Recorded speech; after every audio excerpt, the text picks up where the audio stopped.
en el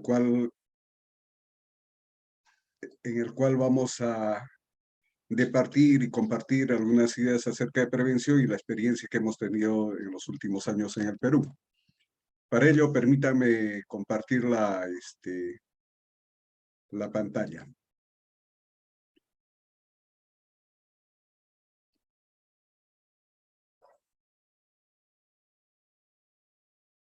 ¿Se ve la pantalla? Perfecto. Sí se ve. Muchas gracias. Hoy día, bueno, primero quiero agradecer al Centro de Investigación para la Investigación, Docencia y Atención Integral en Salud Mental por haber organizado esta reunión y permitirme compartir las experiencias en prevención que tenemos en el Perú, a la cual vengo a presentar como profesor de la Universidad Peruana Cayetano Heredia y como miembro del capítulo nacional de la Sociedad Internacional de Profesionales en el Uso de Sustancias, AISU. Miren, este conversatorio tiene el sentido de ir a través de una serie de temas que espero estén conectados y tratar de romper algunos mitos en prevención y a partir de ello también abrir un pequeño conversatorio con ustedes y poder empezar a hacer crecer esta comunidad de preventólogos. Para ello quisiera compartir ustedes la definición de prevención. Cuando nos referimos a la prevención del uso de sustancias psicoactivas, una de las definiciones más empleadas es que es la que busca evitar que la gente comience a usar sustancias y puede ayudar también a evitar el desarrollo de problemas a quienes hayan comenzado a usarlas. Es decir, la prevención en este sentido se orienta a las personas que no han usado o que ya están usando, pero para que no progresen hacia los trastornos por uso de sustancias psicoactivas. De forma práctica, por ejemplo, en la población escolar lo que se busca es que no inicien el uso de sustancias psicoactivas o diferirlas lo más tarde posible, dado que hay una estrecha relación entre inicio precoz o más temprano del uso de sustancias psicoactivas y el incremento de la probabilidad de desarrollar trastornos en edades posteriores. Esa es una definición operativa que es compartida en muchos ámbitos. Sin embargo, la prevención de uso de sustancias psicoactivas tiene un enfoque mucho más amplio, que dice, busca el ejercicio pleno de los derechos humanos y la justicia social, que es el imperativo ético y moral para comprender por qué ciertos subgrupos de la población tienen una carga desproporcionada de enfermedad, discapacidad y muerte, y así para diseñar e implementar programas de prevención y sistemas y cambios de política para hacer frente a las causas fundamentales de las desigualdades. Entonces, son dos definiciones que realmente sirven bastante para saber de qué estamos hablando en prevención. Una es evitar el uso o diferir el uso y evitar que progrese hacia trastornos por uso de sustancias. Pero el otro es el que es más apasionante, es el que realmente particularmente me mueve. Es la búsqueda del ejercicio pleno de los derechos humanos y la justicia social. Al tener estas dos definiciones, en una, por ejemplo, en la primera, ¿qué hago para evitar que la gente comience a usar o no progrese hacia sustancias psicoactivas? Puedo enfocarla con algunas estrategias que tengan que ver con el uso de la sustancia directamente. No cambiar sus actitudes, sus creencias, sus intenciones, de forma que las personas no vean a las sustancias psicoactivas como una alternativa de vida. Pero si vemos el otro, estamos hablando del ejercicio pleno de los derechos humanos y la justicia social, entonces eso requiere otro enfoque. Y el enfoque ahí es dotar a estas personas, a la población objetivo de nuestras intervenciones, de habilidades, por ejemplo, sociales y emocionales, habilidades de resistencia hacia las influencias sociales. Es decir, tratar de darles una serie de habilidades que les permitan reconocerse como individuos y a la vez reconocerse como parte de un colectivo con normas, principios pactados y conductas esperadas que permitan que podamos desarrollarnos como sociedad. Estas dos definiciones tienen que ser utilizadas para hacer prevención. No es una o la otra. Se tiene que evitar el uso de sustancias psicoactivas y se tiene que construir las capacidades de tener ciudadanos proactivos, ciudadanos competentes que permitan que la sociedad avance. Ahora, ¿cómo se aborda la prevención? Teniendo esas dos definiciones de marco. La prevención necesita que se abarquen aspectos conceptuales, es decir, entender cuáles son los conceptos y teorías que están detrás de la prevención, y esas se abordan a partir de la ciencia de la prevención. La ciencia de la prevención tiene tres ejes principales, que son la epidemiología y etiología, el desarrollo de las intervenciones y la investigación. Estos son los ejes de desarrollo de la ciencia de la prevención. Sin embargo, esta también incluye el conocer las diferencias, las diferentes teorías de desarrollo humano, las diferentes teorías del aprendizaje humano, teorías ecológicas y una serie de teorías que son las bases conceptuales de la ciencia de la prevención, dado que esta es un área transdisciplinar que requiere múltiples abordajes, porque es un proceso en construcción de una serie de elementos que haga que las poblaciones de objetivo lleguen a ser esos ciudadanos competentes que requerimos para poder hacer un ejercicio pleno de nuestros derechos y a partir de ello tener justicia social. Ahora bien, con todos esos aspectos conceptuales que nos dice qué hacer, cómo hacer, tenemos también que ver los aspectos estructurales de la prevención. ¿Por qué razón hay que tener aspectos estructurales en la prevención? Es decir, ¿qué cosas debemos hacer para que esto funcione bien, para que esto se lleve a la práctica de forma adecuada, haciendo uso de las buenas prácticas? Para ello tenemos el área de la ciencia de la implementación, de la cual, dentro de sus múltiples áreas, por ejemplo, una de las herramientas más útiles es el ciclo de implementación, que es el proceso por el cual se va llevando a un aterrizaje en el sitio preciso que nosotros queremos para hacer la prevención. Además, nos permite generar los equipos de liderazgo y acción para la prevención que son fundamentales para que la prevención avance de una forma participativa y tenga sostenibilidad a lo largo del tiempo. Entonces, mientras la ciencia de la prevención nos dota de todas las teorías y los conocimientos necesarios para hacer la prevención, la ciencia de la implementación nos dice qué camino seguir, qué camino seguir. Y ya cuando se den aspectos específicos de la prevención, porque la prevención se dirige hacia las personas y hacia los grupos de personas en distintos ámbitos. Por ejemplo, cuando están viviendo en la comunidad, hay una estrategia. Cuando están en su familia, hay otra estrategia. Cuando están en el centro laboral, hay otra estrategia. Y cuando están en el ámbito escolar o en las escuelas, hay otra estrategia. Entonces, cada uno de estos ámbitos requiere un abordaje específico. Esos se encuentran en los estándares internacionales de calidad que ha recopilado a partir de la investigación de los últimos 30 años y un poco más, qué cosa es lo que funciona y qué es lo que no funciona en la prevención a partir del análisis de toda la investigación desarrollada en esos años, y por lo tanto tiene recomendaciones de intervenciones basadas en evidencia científica. Entonces, con esto lo primero que quiero decirles es que para hacer prevención no se puede improvisar, no es un abordaje de buen corazón. Yo quiero hacer esto, yo quiero evitar esto, yo quiero lograr esto. Para hacer prevención, todos tenemos que capacitarnos para poder hacerla de forma adecuada y llegar a hacer una prevención segura y no iatrogénica. La ausencia de alguno de estos aspectos para hacer la prevención corre el riesgo de llevarnos hacia intervenciones que no tengan los resultados esperados, y también tendrían algún potencial de generar algún daño, es decir, ser intervenciones iatrogénicas. Y eso es esa falta de uso de estas de estos tres aspectos para implementar la prevención ha hecho que muchas veces la mirada desde afuera es que la prevención no funciona. Y efectivamente se puede ver muchas iniciativas en las cuales la prevención no está dando resultados, pero es porque no se está haciendo de forma adecuada.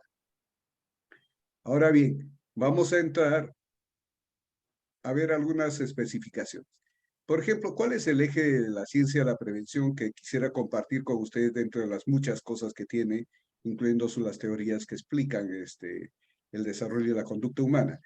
En estas me voy a centrar en el modelo etiológico del uso de sustancias y espero que se entienda por qué lo estoy usando. Cuando abordamos el uso de sustancias, todavía hay en el ideario de una buena parte de la población que el uso de sustancias es una decisión de las personas y a partir de ello también se las señala como personas que son usuarias de sustancias psicoactivas y se les señala, algo así como que es su culpa. Y a partir de eso se les va estigmatizando. Ahora, ¿cómo se produce este uso de sustancias psicoactivas? Se produce a partir de las intenciones que tienen las personas de usarlo. Pero estas intenciones se derivan a su vez de las actitudes que tengan las personas hacia el uso de sustancias. Si tienen actitudes positivas respecto al uso de sustancias, sus intenciones van a ser de usarlas. Además de las actitudes, por ejemplo, ¿cuáles son las creencias normativas? ¿Qué cosa piensa respecto al uso de sustancias psicoactivas el grupo en el cual uno está inserto? Si en el grupo que uno está inserto cree que el uso de sustancias psicoactivas es positivo, también va a usar sustancias psicoactivas el individuo. Es decir, que estas creencias normativas nos conducen a que nuestra conducta esté mediada por lo que yo creo que el grupo cree respecto a mi conducta, a la conducta que yo debo seguir en relación al uso de sustancias psicoactivas. Si es normativo que una comunidad, un colectivo, las sustancias psicoactivas se usen, las intenciones van a ser ellas y se va a producir el uso de sustancias. Además de eso, ¿cuáles son las creencias de control? Es decir, la valoración del riesgo que yo tengo de llevar a cabo una conducta como usar sustancias psicoactivas. Si yo creo que el riesgo es bajo, que voy a poder controlarlo, que no voy a entrar en ningún problema, entonces voy a utilizar a usar sustancias psicoactivas. Esta parte del modelo etiológico viene de la teoría de Einstein, que es la teoría de la conducta planificada. Este fue uno de los aportes más significativos para entender el uso de sustancias psicoactivas, porque antes se pensaba que era inclusive como en el enfoque de salud pública, dar prevención a todos aquellos que no han usado, es decir, prevención primaria. Hacer un diagnóstico precoz de aquellos que están usando, pero diagnóstico precoz tendría que ser sobre los trastornos, lo cual ya es tarde. Y luego, esa prevención secundaria pasa a una prevención terciaria, que es la recuperación de aquellos que ya tienen trastornos por uso de sustancias psicoactivas. Eso no terminaba de explicar todo el fenómeno de uso de sustancias psicoactivas y la entrada de esta teoría dice, ok, no es solamente un enfoque biomédico, sino también tiene que ver con la conducta humana. Pero además, Cilia Sloboda, la mamá del modelo etiológico en prevención, dice, bueno, esta conducta humana se ve mediada por las características personales y las características personales tienen que ver con la genética. Es conocido que hijos de padres que son consumidores y tienen los de la misma carga genética tienen mayor probabilidad de entrar en el uso de sustancias psicoactivas y desarrollar también trastornos. El temperamento que tenemos las personas al nacer y la fisiología. Por ejemplo, no se tomó mucho en cuenta estas características personales, especialmente en el tema de comparar el uso de sustancias psicoactivas y la probabilidad de trastornos de uso de sustancias entre hombres y mujeres.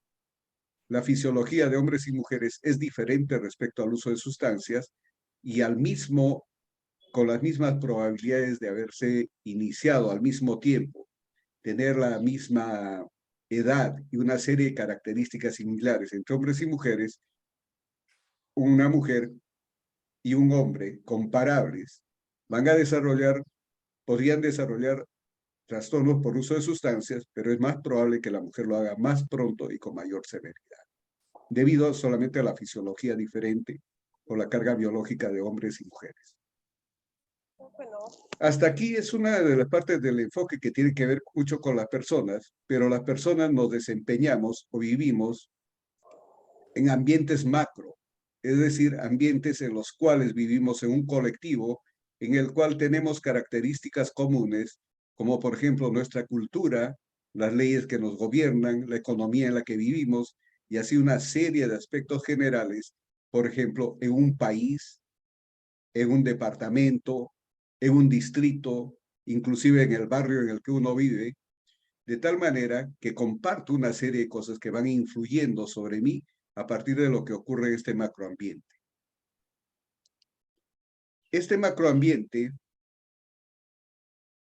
que puede ser, de acuerdo a sus características, protector o facilitador del uso de sustancias psicoactivas, influencia sobre nosotros y nos cambia la probabilidad del uso de sustancias en positivo o en negativo. Este macroambiente también tiene una contraparte de los otros espacios en los que vivimos. Mientras en el macroambiente usualmente nos podemos reconocer, por ejemplo, entre los peruanos o entre los compañeros paraguayos. Ahora me dicen peruayo, ya no sé a cuál de los dos grupos pertenezco más, de corazón estoy perteneciendo en ambos lados. Nos conocemos, pero no necesariamente nos conocemos de nombres y apellidos, o por lo menos de nombres. En el microambiente la característica es diferente. Generalmente nos conocemos con las personas de forma directa. Y estos microambientes son nuestra familia, lo que ocurre en nuestra familia. Si hay patrones de uso en nuestra familia, obviamente va a influir sobre nuestras características personales y sobre la probabilidad de uso de sustancias. Lo que ocurre en el colegio, en la institución educativa, también va a influir. Si es un colegio que no tiene normas claras respecto al uso de sustancias psicoactivas, la probabilidad de uso se incrementa. Lo mismo en el aula. Si en el aula del colegio no se dan normas para una convivencia adecuada entre los miembros de ese aula, el clima de aula no va a ser positivo y la probabilidad de entrar en conducta de riesgo se va incrementando. Igualmente así en los grupos deportivos, artísticos, religiosos y otros, en los cuales nos relacionamos con las personas y esa relación de individuo a individuo, pero en el cual nos conocemos y existe otro tipo de influencias, altera también nuestra probabilidad del uso de sustancias psicoactivas. Además, el macro y el microambiente interactúan entre ambos. Lo que pasa en la sociedad grande influye en nuestra familia, en nuestro colegio. Recuerden lo que nos pasó en el COVID. Como país veíamos todas nuestras deficiencias organizativas y vimos cómo afectó a las familias, a la educación, a distintos grupos, en fin. Todos estos espacios son los que, en los cuales transitamos, son los que tienen que entenderse para ver cómo así una persona usa sustancias psicoactivas. Entonces, a partir de entender este modelo etiológico, podemos ver que la prevención no puede dirigirse solamente a las personas, o a los aspectos de las personas, o a sus características personales, sino también tiene que dirigirse a los ambientes macro y a los ambientes micro. Eso ya de por sí nos está diciendo que la prevención requiere abordajes diferentes y complejos en cada uno de los espacios e integrados a la vez para lograr los resultados esperados. Esto es lo que nos dice la ciencia de la prevención. ¿Okay? Armados de esto, y espero que lo compartan y podemos discutir esto cada vez que se requiera para poder entenderlo, porque realmente es lo que va a hacer que la prevención tenga sentido al abordar los distintos espacios en los cuales las personas transitamos y también dotando de habilidades a las personas. A partir de ello, con esa herramienta, nos hace falta que, en la última parte está, está a la izquierda de la pantalla, viene la teoría de Bronfenbrenner.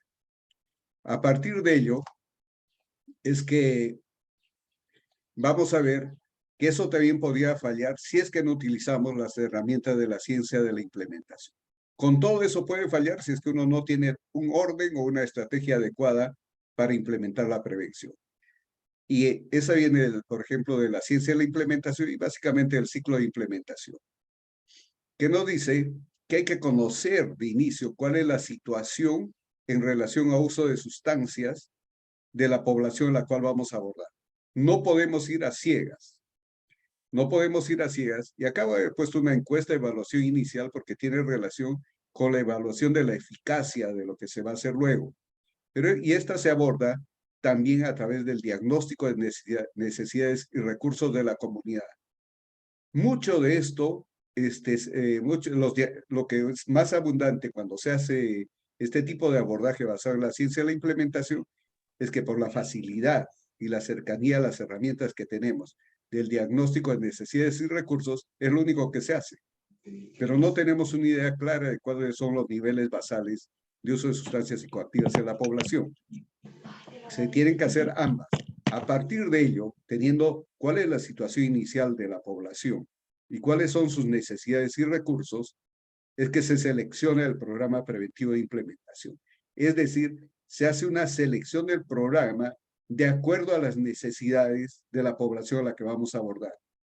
Si no tenemos un buen conocimiento de lo que vamos a abordar, no tenemos cómo seleccionar un programa y podríamos llevar un enlatado que no coincide con las necesidades de la población. Una vez hecha esta selección, se hace la implementación de un programa que usualmente es multicomponente y es multinivel. Multicomponente es que abarca varios espacios, como mostraba en el modelo etiológico, y multinivel es que debe dirigirse a los, por ejemplo, a los distintos niveles de desarrollo de las personas, las distintas etapas de la vida. No se puede dar un programa de adolescentes a población mayor, ni intervenciones para de familiares en las escuelas. No se puede hacer eso. Se tienen que utilizar las intervenciones diseñadas para cada grupo. Eso se complementa en esta parte con un fuerte componente de una evaluación de proceso que tiene que ver con el monitoreo. El monitoreo es ver paso a paso qué es lo que está haciéndose para la implementación del programa. Es decir, qué pasitos estoy dando y cómo los estoy haciendo. Y esto tiene que ser acompañado por una asistencia técnica. Nadie es capaz de hacer un trabajo, especialmente de inicio, sin monitoreo y asistencia técnica, porque iría contra el mejoramiento continuo de la calidad. Lo que nos dice es, tenemos que ver paso a paso y a la vez dar la retroalimentación a los implementadores de prevención para que se pueda hacer el ajuste de calidad de las intervenciones. Todo esto nos lleva a una adaptación del modelo de intervención.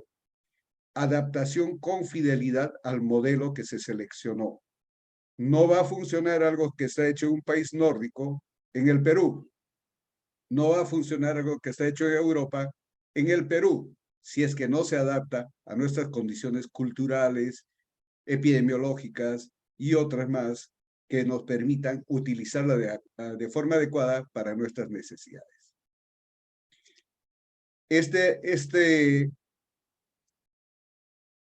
Si esto se lleva a cabo, si esta implementación se lleva a cabo con una evaluación de proceso, monitoreo y asistencia técnica, en el cual va habiendo una adaptación paulatina del modelo de intervención, lo que corresponde es hacer la evaluación de resultados y lo que se plantea es que se hagan resultados a corto plazo, resultados a mediano plazo y los resultados finales.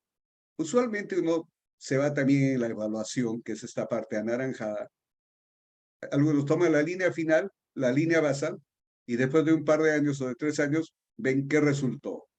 Eso es un pequeño error. Se tienen que ver cómo van progresando los resultados a corto plazo. Por ejemplo, cómo van cambiando los conocimientos de las personas respecto al uso de sustancias, respecto a las normas que hay en relación al uso de sustancias. Ese es un resultado a corto plazo. Luego de ello, tenemos que ver cuáles son los resultados a mediano plazo. Tenemos que ver cuáles son las actitudes. Tenemos que ver cuáles son las intenciones, cuáles son las creencias normativas, cuáles son las creencias de control que tienen las personas para ir ajustando a su vez los resultados. Cuando estos resultados de mediano plazo se ve un cambio en las intenciones de uso, lo razonable es ponerse a tejer y cantar, porque la evaluación final nos va a mostrar cambios positivos en el uso de sustancias psicoactivas. Es decir, se logra la prevención. Esto es lo que nos dice el ciclo de la implementación, que se complementa a su vez con esto, que viene a decir, si se hace todo esto, vamos a generar la evidencia científica. Es decir, la evidencia científica es aquella que logramos establecer luego de una evaluación de resultados, con un grupo de comparación, por supuesto, para saber que para saber que los cambios que estamos observando se deben a la intervención que estamos haciendo nosotros. Y a su vez nos dice, todo el análisis de la evaluación de procesos nos va a dar los manuales y procedimientos fieles al diseño original y adaptados a los aspectos locales de donde se está haciendo la intervención. Con estos dos elementos de evidencia, eficacia y procedimientos fieles y adaptados, recién se puede hacer política pública, difusión y escalamiento. Antes no.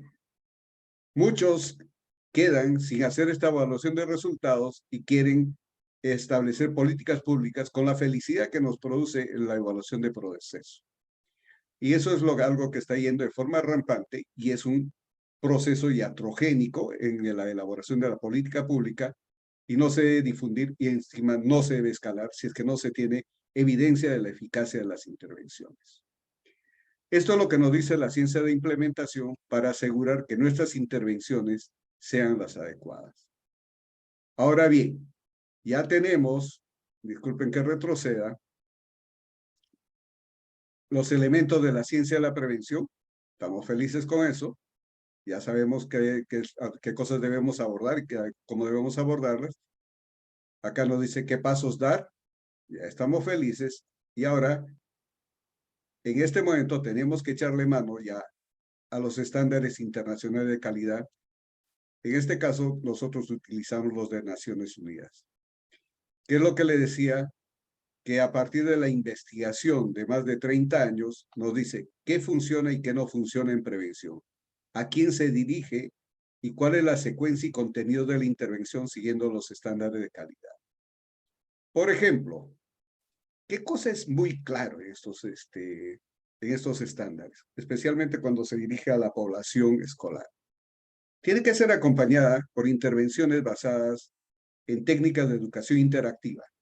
Y para ello se requiere personal entrenado. Y ese personal entrenado usualmente son los docentes de las escuelas. Pero ¿qué cosa es lo que es más fácil? Lo que más fácil es ir a una escuela y dar charlas. Charlas inclusive llevando personal que son exusuarios. Y los estándares internacionales nos dicen, oye, no hagas eso porque eso produce efectos iatrogénicos. Entonces, los estándares internacionales que están disponibles en la página web de Naciones Unidas, en inglés, español y otros idiomas, nos dice qué cosa funciona y qué cosa no en prevención. ¿A qué grupo tengo que dirigirlo para ser específico a las necesidades de ese grupo? ¿Y cómo lo debo hacer? Para conservar la estructura, el contenido y la forma de entrega de esta intervención que fue hecha en condiciones experimentales y que ha mostrado eficacia en el logro de los resultados esperados, y uno puede seguir eso con confianza para lograr los mismos resultados. Es así que la prevención, para ser segura, para ser eficaz, tiene que utilizar la ciencia de la prevención, la ciencia de la implementación y los estándares internacionales. Por ejemplo, en los estándares internacionales, ¿qué nos dice? ¿Qué nos dice? Nos dice claramente que hay que empezar cuanto más temprano mejor. La prevención escolar se inicia desde la edad preescolar y más temprano aún interactuando con las familias. Por ejemplo, dotando a las familias de habilidades de crianza. O sea, desde que nacen los niños se puede intervenir en las familias y esas familias no están aún yendo al colegio con los hijos, sino están en sus casas. Entonces, hay que intervenir cuanto más temprano mejor. Eso nos dicen los estándares internacionales de calidad y en prevención de uso de sustancias psicoactivas, que es lo más fácil, irnos de frente a la población en mayor riesgo, que es la población adolescente, y perdemos toda la oportunidad de lograr mejores resultados cuando no abordamos a los de edad preescolar y a los de la primaria, por ejemplo. Y esto está claramente establecido en los estándares internacionales de calidad. ¿Qué más nos dicen estos estándares? Hay que enfocarnos en las personas. Hay que estar enfocados en el desarrollo y no en la información. Lo que acabo de mencionar, lo más fácil es ir a dar charlas, dar información sobre el uso de sustancias, cuando lo que se debe hacer es el desarrollo de habilidades sociales y emocionales, que es el foco de la prevención. ¿Qué más debemos hacer? Nunca es tarde para empezar. Podemos hacer prevención en distintos grupos en edad escolar, desde los que están ya terminando el colegio, a los que están en la secundaria, a los que están en la primaria. ¿Por qué? Porque vivimos trayectorias de aprendizaje a lo largo de la vida y en múltiples espacios, por lo tanto, no es tarde nunca para empezar a hacer prevención. ¿Sí? ¿Qué otra cosa nos dice los estándares internacionales de calidad? Nos dice, hay que usar programas con evidencia de eficacia.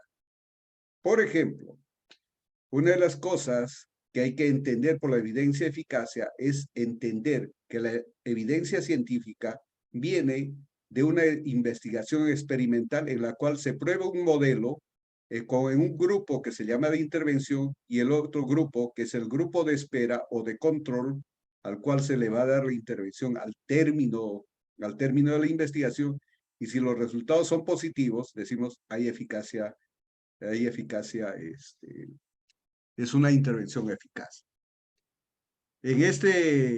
Esta gráfica de abajo, por ejemplo, nos dice que mucho de la investigación ha mostrado que en intervenciones escolares, el clima escolar es eje de la intervención, lo que se construye a partir de las prácticas de enseñanza interactiva, de las políticas de prevención, de los currículos de prevención y de las estructuras organizacionales que tiene la escuela. O sea, todo eso trabaja en la prevención y el resultado de este clima escolar es un mejor aprendizaje social y emocional que a la vez nos dice se produce prevención de conducta de riesgo, entre ellas la del uso de sustancias psicoactivas, se mejora el rendimiento académico y se mejora la inclusión social. Eso es lo que nos dice la ciencia y nos perdemos todo esto cuando no abordamos intervenciones que tengan evidencia de eficacia. Se tienen que trabajar en varias vulnerabilidades y en varios ambientes, generando trayectoria de aprendizaje para el desarrollo social inclusivo. El aprendizaje social y emocional se puede y debe dar en la escuela, las familias, la comunidad y a lo largo de la vida. Es así que las escuelas salen a educar a la comunidad, trabajan dentro de sus ámbitos, pasan hacia la comunidad, trabajan dentro del aula. En todos los sitios se debe trabajar la prevención y en distintas vulnerabilidades, no solamente la del uso de sustancias psicoactivas, sino también, por ejemplo, el acoso y la violencia escolar.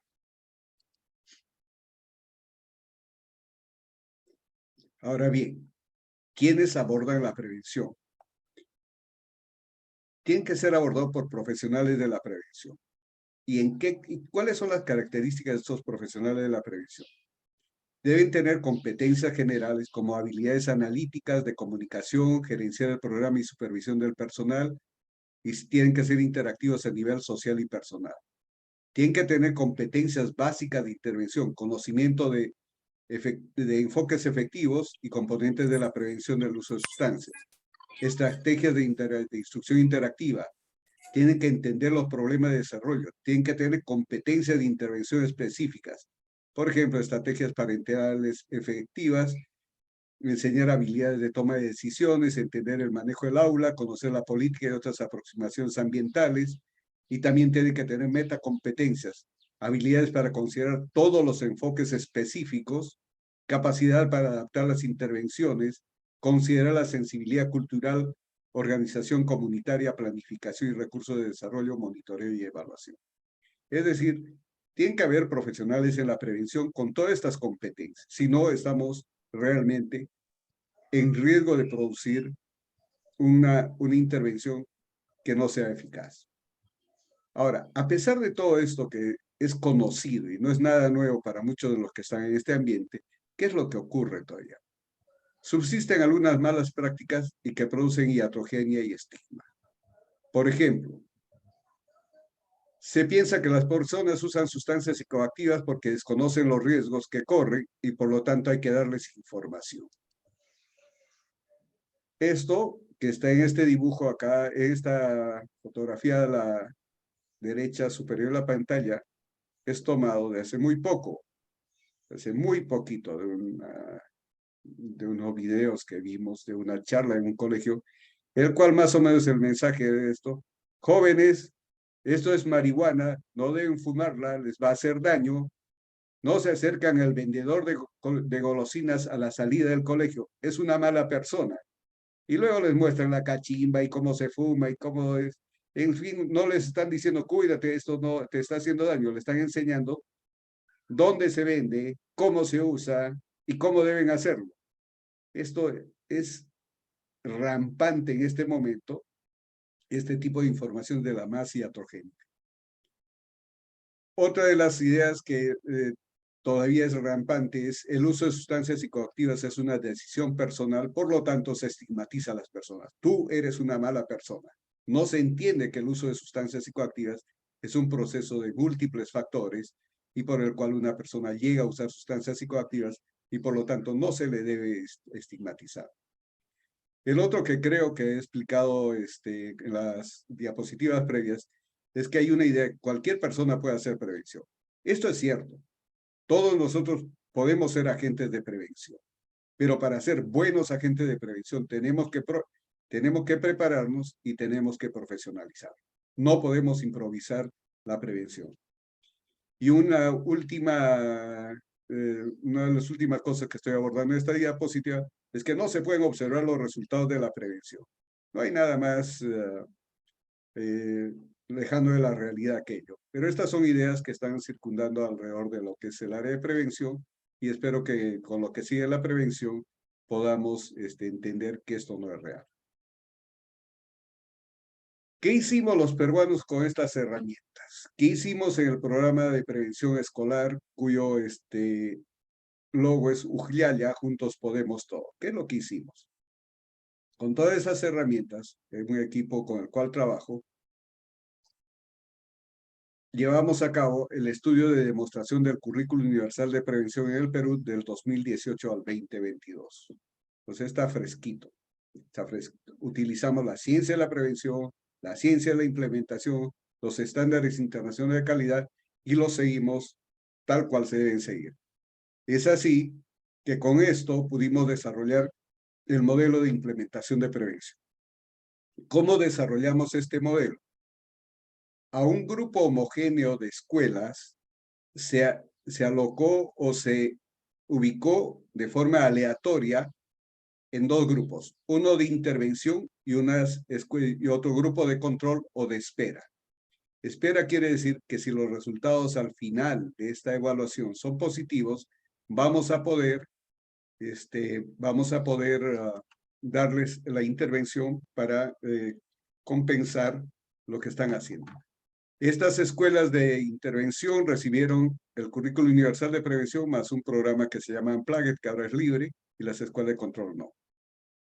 Se definieron las áreas de intervención, una vez la disposición de las escuelas para la prevención, ver la vinculación de la intervención escolar con el Currículo Nacional de Educación Básica Escolar del Perú, se construyeron los equipos de liderazgo y acción para la prevención, se elaboraron las políticas escolares, las prácticas de clima escolar positivo y el currículo escolar de prevención escolar. Todo esto se hizo a través de un modelo de capacitación e implementación. Se capacitó en lo que es ciencia de la prevención y a partir de ello se hizo el diagnóstico de necesidades y recursos.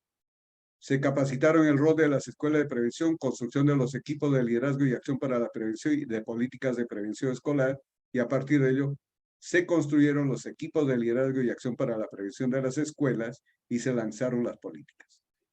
Estos son los equipos de las distintas escuelas en las cuales trabajamos, en los cuales hay miembros internos y miembros externos a la comunidad escolar que participan en la elaboración de las políticas, en la implementación y sostenimiento de las intervenciones escolares. Esto es básico y esto viene de la ciencia de la implementación. A partir de ello se elaboraron las políticas siguiendo los estándares internacionales de calidad señalados por Naciones Unidas, y estas políticas se construyeron en base a la participación y opinión de los miembros de los equipos de liderazgo para la prevención. Y estas se lanzaron en actividades para toda la comunidad educativa, padres, miembros de la comunidad externa. Se hicieron prácticas internas para el conocimiento y difusión de las políticas, se imprimieron en las agendas de los escolares, se llevaron a las actividades comunales en cualquier horario, se pusieron banners grandes en los sitios principales de los colegios para que estén a la vista de todos, afiches, folletería, etcétera. La política tenía que llegar a todos. Luego de cumplir esa etapa, se empezó a crear un clima escolar positivo, se seleccionó el currículo de prevención escolar basado en evidencia. Este currículo escolar es una serie de sesiones, que usualmente son 12 y 15 o 15 que se da a lo largo del año, y que nos sirve para generar habilidades sociales, por ejemplo. Y esa es la única que muchas veces se hace como prevención escolar y está garantizado que no va a dar resultados en la magnitud que se requiere porque no tiene los otros componentes. Eso no es peyorativo, es simplemente decir, esto es lo que nos está diciendo los estándares internacionales. Y también se le capacita para hacer un plan de acción integral para intervención. Con todo ello, ¿qué es lo que se hizo? Se generaron prácticas de clima escolar positivo a nivel de las escuelas en general, viendo que hayan normas compartidas para mantener el funcionamiento armónico de las escuelas, vincular adecuadamente a los estudiantes con los profesores, vincularlos con la comunidad y generar, por ejemplo, normas de convivencia al interior de las aulas. Entonces, un abordaje alrededor de todo el colegio, y esto se lleva también a los padres de familia, de tal manera que los factores de protección que vienen por ese vínculo adecuado entre profesor, estudiante y entre los estudiantes y entre los miembros de la comunidad educativa, haga que los niños y los adolescentes se sientan acogidos y seguros en la escuela, que es como se mide el clima escolar positivo. Teniendo ello, ya se pueden sentar las bases para hacer el currículo de prevención escolar, que es ya teniendo políticas que dicen qué es lo que se espera de mí, teniendo un buen ambiente de aprendizaje, recién le puedo enseñar habilidades sociales y emocionales. De una forma estructurada a partir de un currículo de prevención escolar, y estas se dan previo pilotaje de los profesores con los alumnos en distintas formas, cambiando la forma de ubicación de las aulas y en distintos momentos. Y es así que se ve el currículo escolar, y acá se ve, por ejemplo, el término de las actividades en el patio de una de las escuelas, en el cual los niños y niñas hicieron un corazón con sus manuales para festejar que habían culminado el currículo. Este sea en distintos momentos, donde los chicos se sientan bien, y fíjense la disposición del aula para lograr la comunicación efectiva, las escuchas activas, etcétera, y todo con técnicas de educación interactiva, con profesores capacitados para ello. Luego de ello, simplemente fue ya fortalecer el clima de aula positivo y las habilidades de enseñanza interactiva, que nuevamente tienen que ver con el entrenamiento de los profesores para ello, que en realidad es recordarles lo que ellos ya tienen ensamblado desde su formación profesional, y con esto ya se lleva al aula más fortalecimiento de las actividades interactivas que tienen efecto en un mejor desarrollo de las habilidades sociales y emocionales, y hace que eso prevenga el uso de sustancias psicoactivas por la integración que existe entre los chicos, y además porque va generando espacios de seguridad a nivel micro que son en las aulas. Entonces, no es solamente a nivel de los colegios, del colegio, de la institución educativa en general, sino al interior de las aulas y engarzado o incorporado dentro del Currículo Nacional de Educación. El resultado de esto fue que desarrollamos un modelo que simplemente tiene las características del ciclo de implementación y tiene las exigencias de los estándares internacionales de calidad, en los cuales Las intervenciones son basadas en evidencia científica y estándares internacionales de calidad. Se establecen las condiciones, se capacita a un grupo de personas que son los docentes y administrativos para establecer las condiciones de prevención y vínculo con el currículo de educación nacional y la construcción de los equipos de liderazgo. Luego se hace el plan de intervención, pilotaje y monitoreo de la evaluación, de tal forma que cada uno de los componentes tenga un pilotaje de cada componente de la intervención y ajuste de calidad. Y luego tuvimos el desarrollo del modelo que dice, empecemos con la política escolar, de prevención escolar, que está articulada con reglamento interno y plan educativo institucional, el clima escolar positivo, que está articulado con convivencia escolar, y el currículo de prevención escolar en el área de tutoría. Todo esto con un eje transversal de uso de habilidades de enseñanza interactiva. En los colegios en los cuales estuvimos participando, también se nos pidió que desarrollemos el área de desarrollo personal de ciudadanía y de cívica e incorporamos el programa Aprendizaje a través del servicio del programa Lions Quest, que es uno de los que subsiste a lo largo del tiempo. Para que esto se complemente con lo que dice la ciencia de la implementación, simplemente se hizo el estudio de línea basal en los escolares y estudios secuenciales que nos permitieron hacer los seguimientos de cada una de las etapas y pudimos dar cuenta de los resultados de la intervención. Los resultados de la evaluación se hicieron con un equipo externo al proyecto y acá tenemos una serie de números que nos dan cuenta del éxito del programa y de los resultados positivos. Los rojos son el grupo de intervención y los azules de control. Y estos son los resultados narrados. Se redujo el tabaquismo en 40% en el grupo de intervención y 20% en el grupo de control. Se redujo el tabaquismo en el último mes en 50% del grupo de intervención y en 20% del grupo de control. El consumo de alcohol en el último año se redujo en 18% del grupo de intervención y ningún cambio posterior a la intervención en el grupo de control. Consumo de alcohol en el último mes, reducción en el 36% del grupo de intervención y 7% del grupo de control. Consumo excesivo de alcohol en las últimas 2 semanas, reducción del 24% del grupo de intervención y aumento del 10% del grupo de control. Cambio relativo en el número de amigos que consumen marihuana u otras drogas, disminución del 2.5% entre los jóvenes del grupo de intervención y aumento del 1.5% de los jóvenes del grupo de control. Esta es la evidencia de un programa que tiene todos los componentes que se indican en los estándares internacionales de calidad y que se basa en la ciencia de la prevención y en la ciencia de la implementación. ¿Qué más? Ese modelo, desarrollado hasta el 2019, se puso a prueba durante el periodo del COVID, durante la pandemia, y se utilizó el modelo lógico para llevar a las casas el símil a clima escolar positivo, que era lo que le llamamos clima positivo en casa o funcionamiento familiar, en el cual se siguió lo mismo.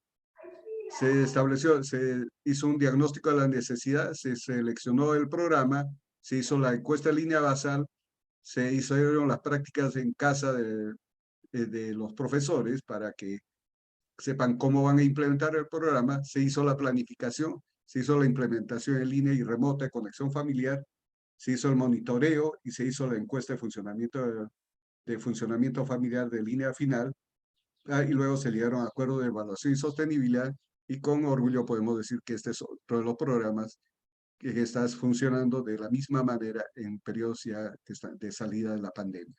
Es decir, el modelo funcionó, lo cual dice que también logramos desarrollar un modelo que a ser seguido puede ser hecho de forma similar en otras latitudes. Otra prueba del modelo es la implementación autónoma de la intervención en las escuelas 2022. En las escuelas este 2022, las escuelas y los maestros de escuela sostienen la intervención de forma autónoma, siguiendo el modelo aprendido, encontrando nuevos aliados, convencidos de que la prevención se trata de construir vidas para un futuro mejor. Es decir, ya no estamos detrás de las escuelas, ya las escuelas están funcionando solas y con otros aliados que han conseguido y aliados que son valiosos que vienen de la sociedad civil.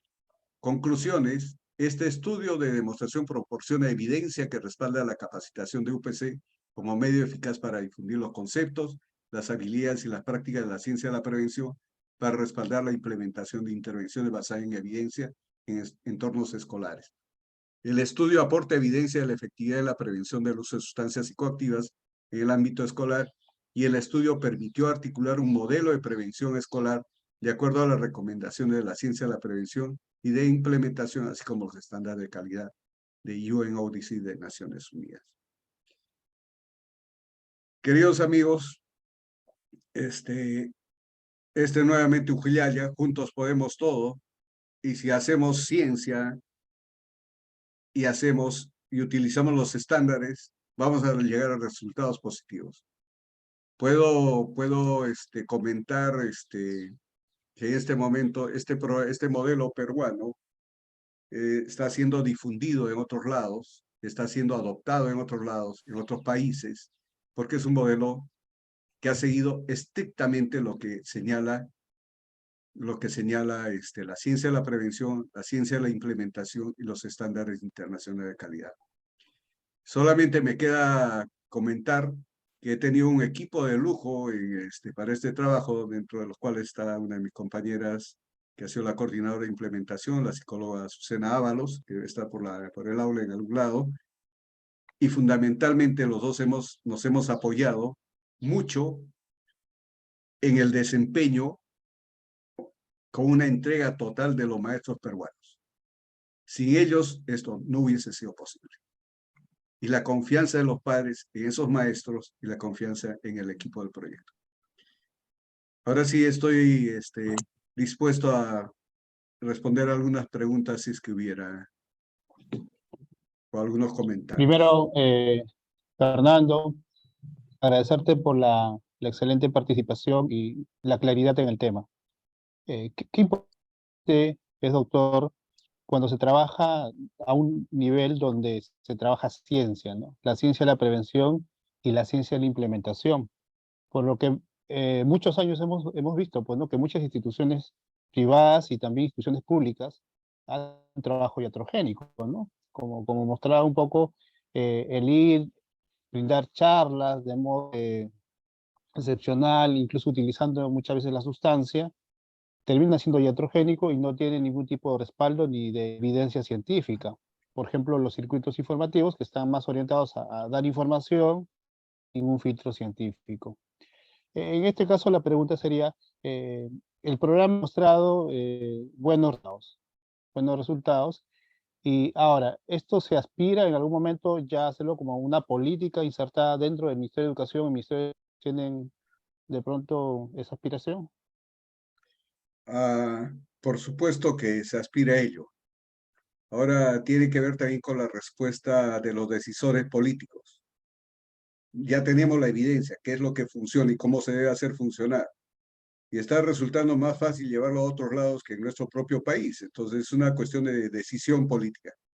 Y eso, comparto lo que tú dices, que tiene que ver con las decisiones que entre peruanos tomemos para cuidar también nuestras inversiones. Es la plata de nuestros impuestos.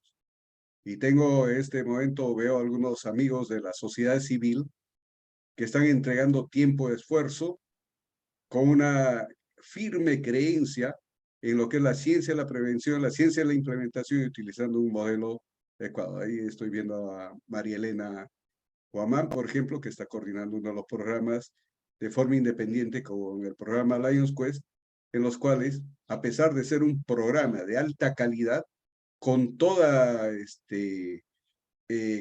con firme creencia en este tipo de conceptos, han incorporado las políticas escolares de prevención, han incorporado la construcción de los equipos de liderazgo y acción para la prevención, están haciendo la evaluación, están haciendo el monitoreo, o sea, están haciendo lo que se debe hacer y está resultando bien su programa. Entonces, hay mucha evidencia, John, de lo que se debe hacer. Qué bueno, doctor. Y bueno, y es una decisión política y esperemos pues, que el Perú empiece a trabajar con esto. Y no esperar todavía a llegar a atender a personas que ya padecen de trastorno por adicciones, ¿no?, por el uso de sustancias, sino poner énfasis también a una política basada en la ciencia y la prevención. ¿Alguna pregunta del auditorio? Pues tenemos unos minutos por el chat, o también lo pueden realizar aperturando sus micrófonos.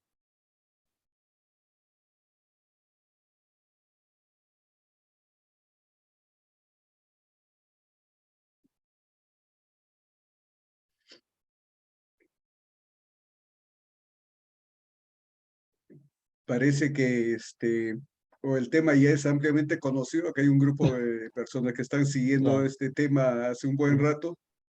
Espero poder compartir con ustedes algunos añadidos, John, por ejemplo, para tampoco ser, para mostrar el valor de, por ejemplo, cómo es una campaña comunicacional.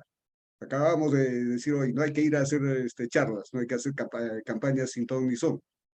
En Cajamarca, durante la pandemia, hemos desarrollado en el marco del proyecto una campaña para dotar de habilidades parentales a los chicos para el control, para el monitoreo parental. Entonces, en el marco de un programa, sí funciona. No funcionan cuando solamente se hacen para llevar información que no esté articulada. ¿Ok? Perfecto. Muy bien. Se ha grabado la presentación de hoy, así que los que deseen de pronto tener la grabación nuevamente, porque el tema ha estado muy claro, muy explicado, ¿no? Se ha podido entender lo que es la ciencia de la prevención, la ciencia de la implementación, y por qué esto debería ser una necesidad de política pública y debería estar inserto dentro de la parte educativa y la parte de salud. Pueden escribirnos al correo de csentidos@gmail.com y les compartimos el link de la presentación. Bueno, les invitamos por favor a prender sus cámaras a los que pudieran hacerlo para tener una foto de grupo y poder compartirlo en las redes sociales, ya que tanto Cayetano, Sentidos y también ahora creo que se ha unido Católica, están poniéndole mucho énfasis a este trabajo, ¿no, doctor Fernando? Sí, con la Universidad Católica y Cayetano Heredia estamos haciendo una propuesta académica muy interesante. La Católica tiene en este momento la maestría en adicciones y conductas adictivas, de las cuales con Azucena, o sea, mi equipo, somos profesores de esa maestría. Y es un honor enseñar en la Católica, que es una universidad de alto prestigio. Y en Cayetano Heredia tenemos la oferta de los diplomados en prevención escolar, que muy pronto se va a abrir justamente para transmitir este aprendizaje que hemos hecho entre peruanos y que está siendo realmente muy acogido en otros lados y esperemos que sea acogido también aquí en el Perú. Muy bien. Muchas gracias entonces a todos los asistentes y también nos saludan desde Paraguay. Y por eso decía que peruguayo, ¿no? Hay mucha Soy gente de peruano, Paraguay. Sí, han así es. asistido también. Muy bien, doctor Fernando, muchas gracias por tenerlo y saludos a todos por su asistencia. Los que deseen la grabación, csentidos@gmail.com, se les va a compartir el link de la grabación. Hasta el próximo tercer viernes de noviembre con otro tema, mindfulness en las adicciones, vamos a tocar el próximo mes. Muchas gracias, doctor Fernando, y muchas gracias a todos los que nos han acompañado el día de hoy. Muchas gracias. Hasta luego con todos. Nos vemos.